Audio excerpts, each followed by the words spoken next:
this is a difficult negotiation. It's not a negotiation which is going to be concluded this year.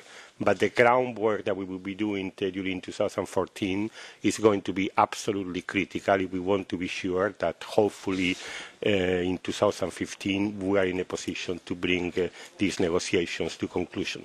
So it's not going to be a year of spectacular milestones. It's going to be a year of intensive work, particularly, I would say, on the rules and the regulatory issues. If I can give an advice to the negotiators, is to say you would really win in credibility and in legitimacy with public opinion, which for the moment is really hesitating.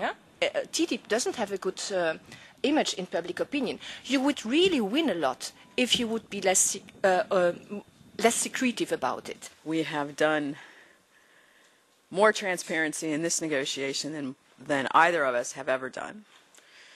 It will never be perfect, but we're committed to getting as much out there as we can. And we value the feedback that we get from stakeholders. There is a lot of need for discussion among the different stakeholders on the social level between the two sides of the ocean. I was very, very, very impressed about the level of engagement of different social partners in the US, but I was also quite surprised about the level of denial of TTIP by some of them. And in my opinion, some of that was caused purely by lack of knowledge, lack of information about the system, how it works in the European Union. We are not, from the EU side, and I'm sure also from the US side, targeting a lower of standards, a lower of our safety regulations, or the protection of the consumer.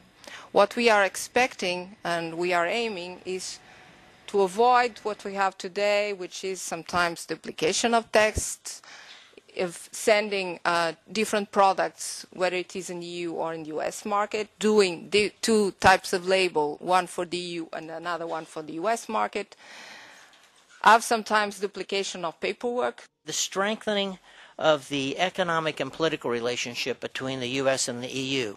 This has always been part of the motivation behind this agreement, but I think current events in Central Europe, around Ukraine, I think have brought back to the fore the importance of this aspect of this particular negotiation.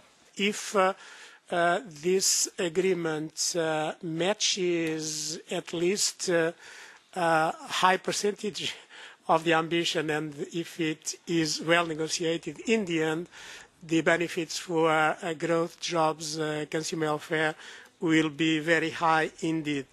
However, it will not be easy. As American workers who have seen promise after promise about the benefits of trade fail to pan out, we're simply not going to believe promises made about an agreement that's negotiated behind closed doors. If they tell us it's good for us, we're going to know it's the opposite. So we need an opportunity to shape the agreement, to change it from one that benefits narrow interests to one that benefits wide interests. In conclusion, the point, I think, has been made about developing trust, developing understanding. We can do that and seek to facilitate that at civil society level on both sides of the pond. And I think, you know, recent times have proven that we're pushing at an open door in that respect, and that's most welcome.